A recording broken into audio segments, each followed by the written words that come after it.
Hello everyone, it's late in the day. It's 1:22 and this is the first time I'm picking up the camera. I'm gonna go into Wegmans and pick up some more food.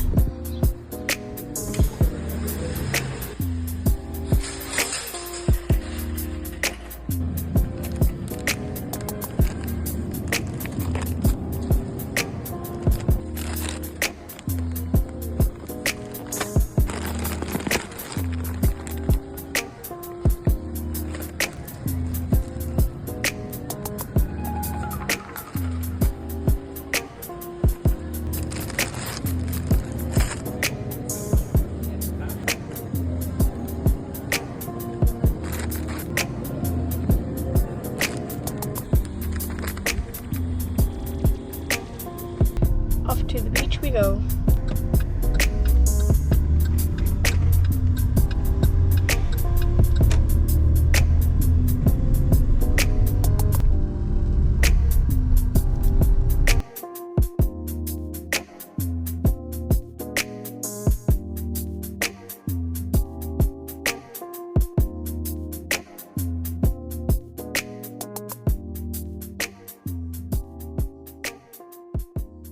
I'm getting ready to go to the beach and I just packed myself a sandwich, peppers, and now tomatoes, veggies, and a banana. I'm gonna try these. I never had these before, but I think they're gonna be good.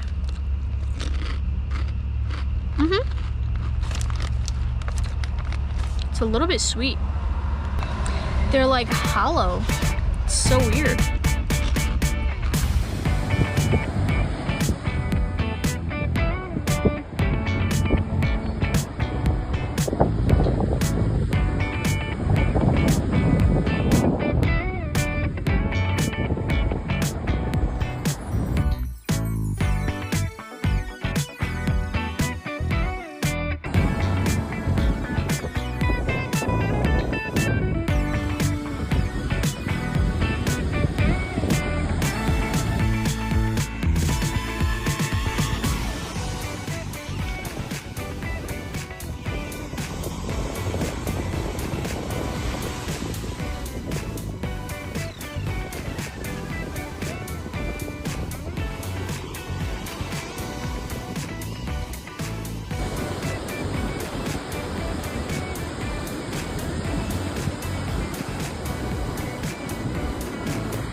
Good morning everyone.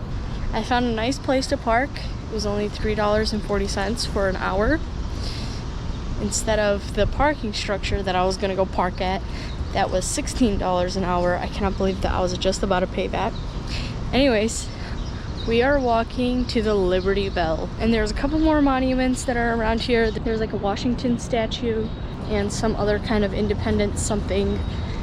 So we're just gonna check all of them out.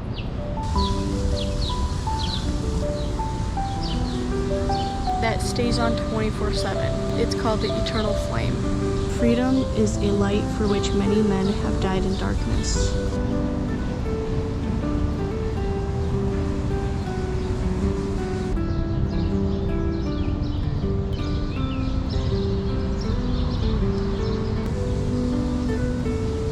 It's amazing to hear a little bit more about the Revolutionary War standing in this spot.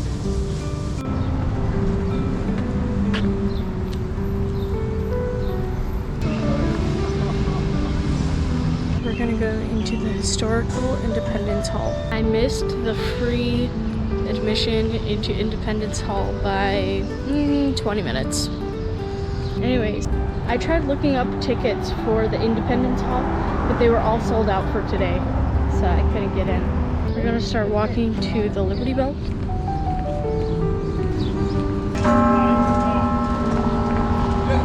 I see that they have a free walking tour here. Oh my gosh, it's at 5:15 p.m. I just keep coming at the wrong time right now.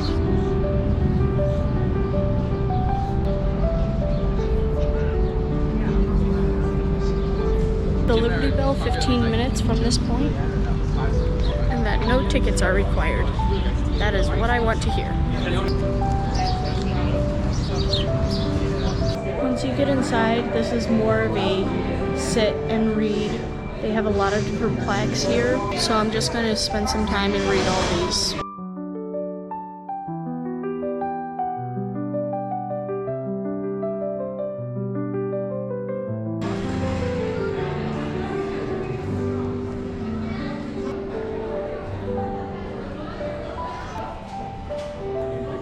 The Liberty Bell.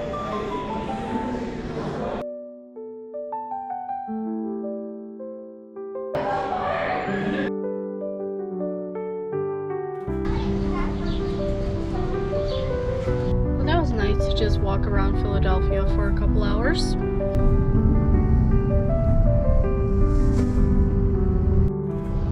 This building is so pretty. We're gonna go to another battlefield, and it should be really interesting. They might have the demonstration of shooting the muskets. I really hope so. But knowing me, my timing is so off right now, I don't even understand why. I'll see you guys when we get there.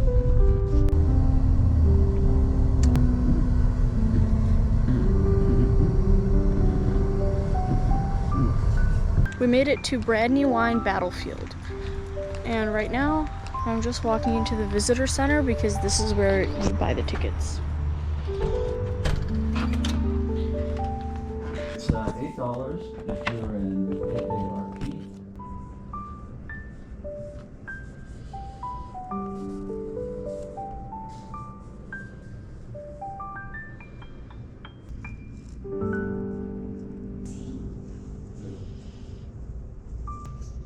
Sleeping bags and pads.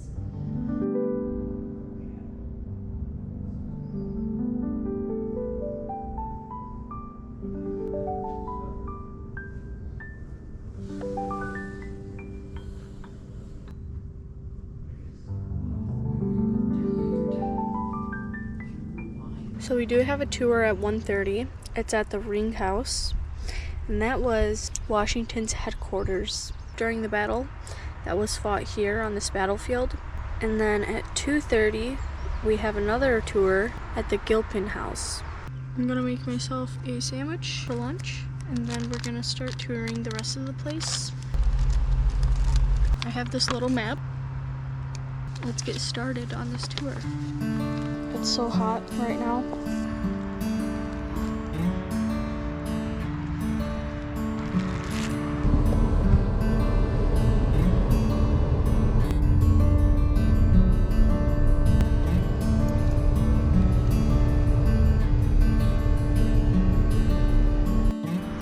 We still have a little bit of time till 1:30 when the tour is.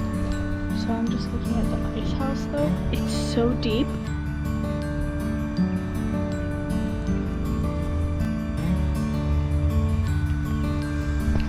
That's so cool. It's just a little tiny thing. It's cold enough down there to keep ice during the summer. That's shocking. Before the actual tour, I'm just gonna walk around the Ring House and show you guys the outside. This is the back of the stove. And inside, we're gonna be going inside soon. Oh my gosh, is that a dead snake? What is that?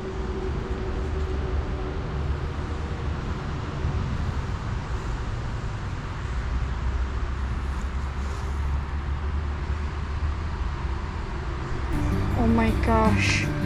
Okay, I guess I have to beware of snakes now too. Oh, that scared me. Oh, my heart. I think I'm gonna die this trip if that keeps happening to me and I keep getting freaked out by animals. Oh, you would think that this trip I'd be afraid of people and stuff. Nope. the animals. This is the front of the house. To the left side of the front of the house is where they had their cellar. And we're back to the back. It should only be a couple minutes till we go on the official tour on the inside of the house.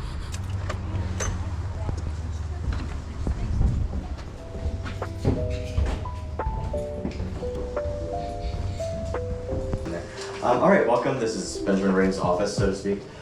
So people in the 18th century didn't really have like offices or dining rooms or things like that. We just kind of used it as a shorthand. They had a series of parlors, and usually that parlor would have some kind of special furniture in it. That kind of becomes the room that you dine in, or becomes your office, because that's the desk.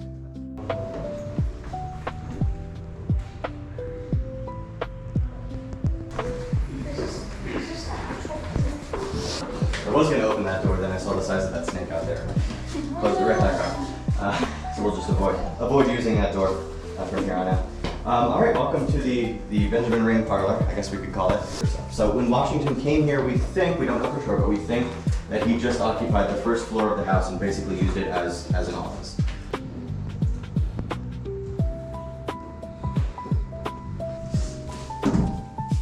First thing I should tell you is that colonial people ate a little bit differently than we do. They ate breakfast, of course, but then when we eat lunch, they ate dinner. So they had their big meal of the day in the middle of the day, and then they had a sort of more lunch-esque sort of thing at the end of the day called supper. There you go. So your colonial hearth, this is where you're going to do all your cooking. You can set multiple fires in there and all that sort of stuff. So this is where, of course, the Rings are doing their cooking, but this is also where Washington's servants are coming to do all of his cooking. So if you go on the internet, if you're interested in this, you can find a list of all, basically like a journal, of all the things that Washington was finding. So, because he had to keep these records because Congress was supposed to pay him back at the end of the war. So we have a pretty good idea of like all the different foods he's eating, all the different people that are kind of working for him. Now we're gonna head over to the Gilpin house. This is the famous, over 300 years old tree.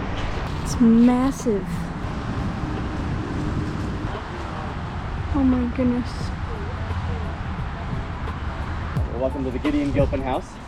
So this house has belonged to a guy named Gideon Gilpin, who was a farmer, a Quaker farmer who lived here, moved in sometime in the 1750s, I want to say, or 1760s, and he lived here until he died in 1825.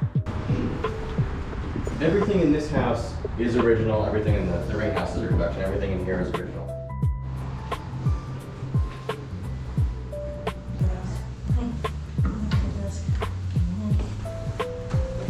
So we don't know exactly what they would have used this room for. It probably would have been another parlor. I mean, at some point this was obviously a kitchen. We could see the size of, you don't have this unless you're cooking in it for the most part. We do know that originally this room was its own building somewhere else on the property, and he actually took the building apart and then put it next to his house because he wanted to expand his house. Decisions were made. What's his house? So this is these are, I should say, the two original sort of rooms in Gideon Gilpin's home. So there are 2 bedrooms upstairs. We don't have anything upstairs, so they're just 2 empty rooms right now. But the 2 bedrooms upstairs, there's a basement and then an attic as well. I liked how he told so many stories about the Revolutionary War and what happened and the people that lived here, and very, very interesting. And it was only $8 this tour. So just like the Ring house, this is the back of the bread oven. That would reach around 500 degrees, and you would cook your bread inside there. This is the building that they don't know what it was used for. This is the back of the house. I'm a little bit scared walking around here. I'm scared that a snake is gonna be somewhere and it's gonna scare me again.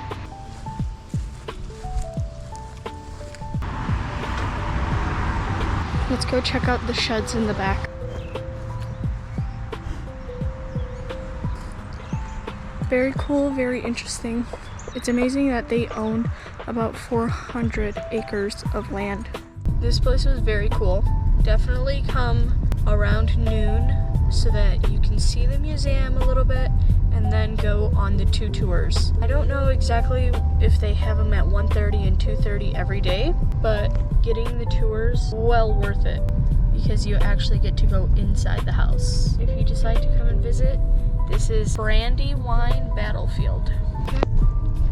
Off to the White House we go.